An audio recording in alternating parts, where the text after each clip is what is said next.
So, I'm going to talk about Captain EO. Now, I'm going to tell you what this video is and what this video isn't.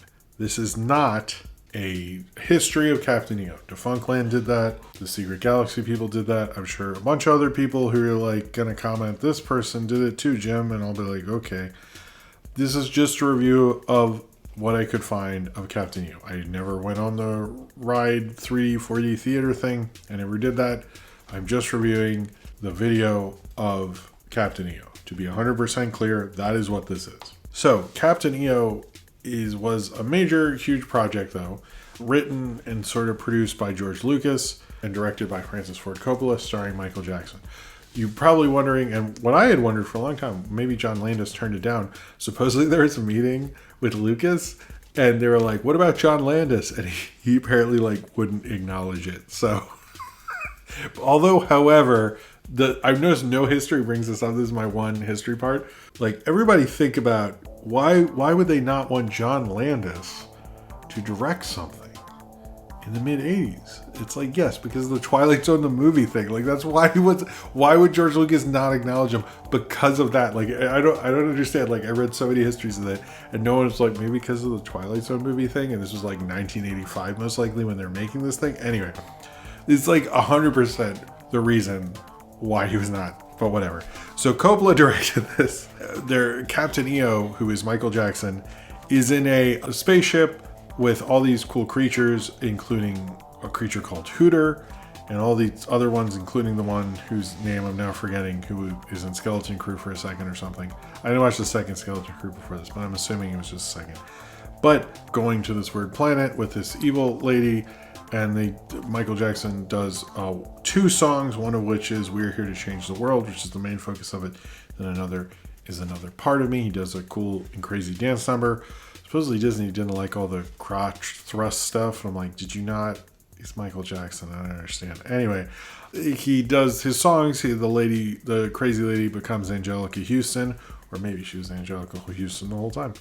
And then he sings and he's happy, and him and the aliens won't get hurt by the core or something. Anyway, this is not... Look, I am a big fan of Thriller, actually. I really liked it. And I love all his music videos, actually. I watch them with my daughter, who's really into dance. We watch Smooth Criminal. I try to show her that stuff. This is not on par with his music video work. In fact, it kind of fucking sucks. And I think, I like his dance routine. I sort of like We're Here to Change the World. But it's sort of everyone in this who's creatively involved is not in a period that anyone but me would ever give a shit about. You have Lucas, hot on the heels of making Howard the Duck, right in his prime post-Return of the Jedi period, where it's you can tell this bitch is thinking about Willow. You have Coppola, who just needs this movie to get out of bankruptcy and is not in the prime era that this is more Megalopolis Coppola than it is that I've seen for it. When I was watching it, was this would pair well with Megalopolis. Someone should do a Coppola double feature. But when Michael Jackson comes up as Captain EO, it's sort of oh, cool, he's here. And you're Mike, what? You're gonna fuck up a Michael Jackson introduction? I don't understand. Whatever. They do have parts that's sort of the trench run thing, but because it's Lucas post Jedi, he makes it look overly complicated because he can, which maybe we should have known what was going to happen. And then Michael Jackson, who I do think the period between Thriller and Bad is interesting because he made We Are the World. He made this.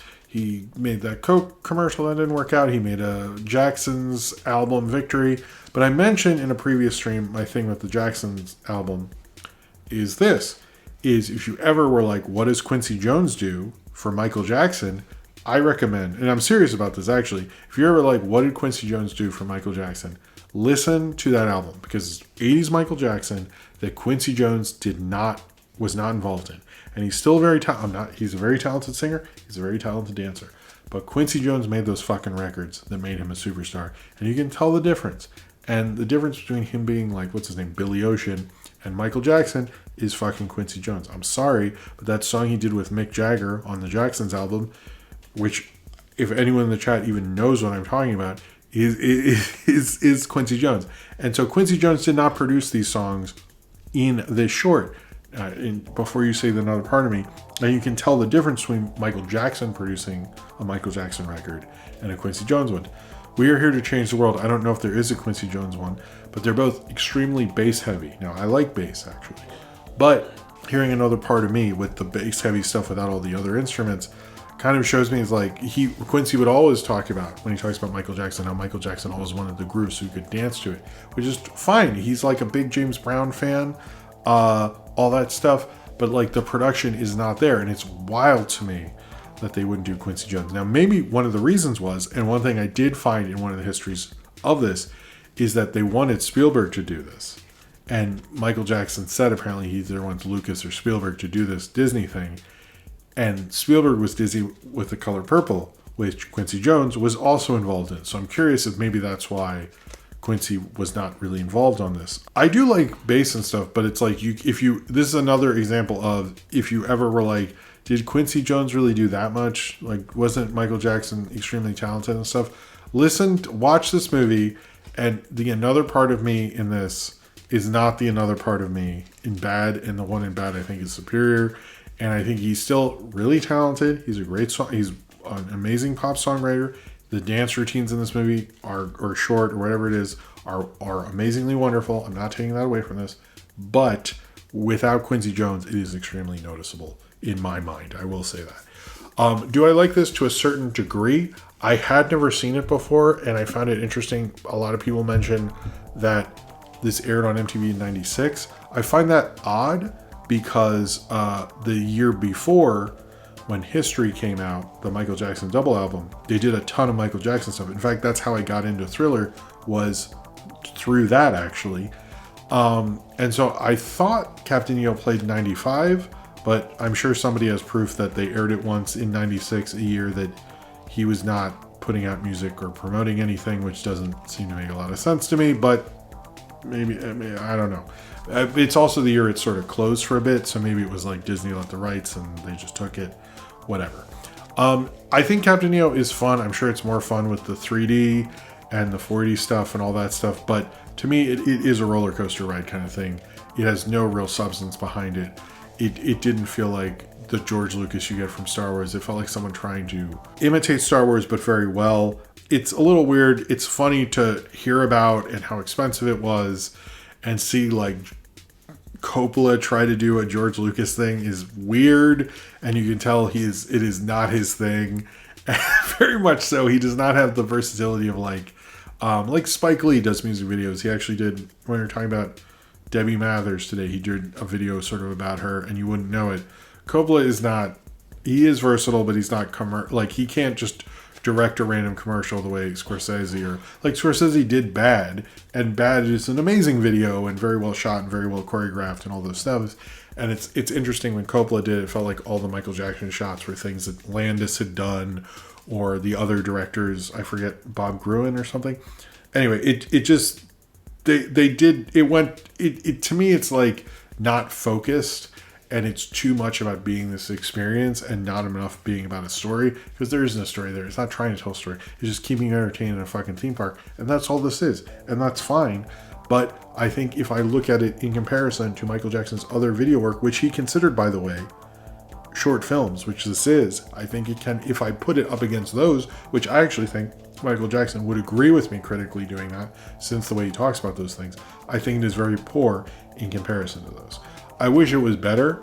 I hadn't actually seen this before. I'd seen like clips and stuff, but I just didn't find it very good. I like the Michael Jackson dancing thing, but would I watch this over Smooth Criminal? Would I watch this over Beat It or Bad or anything like that? Fuck no. I would never do that. So it's very mid 80s.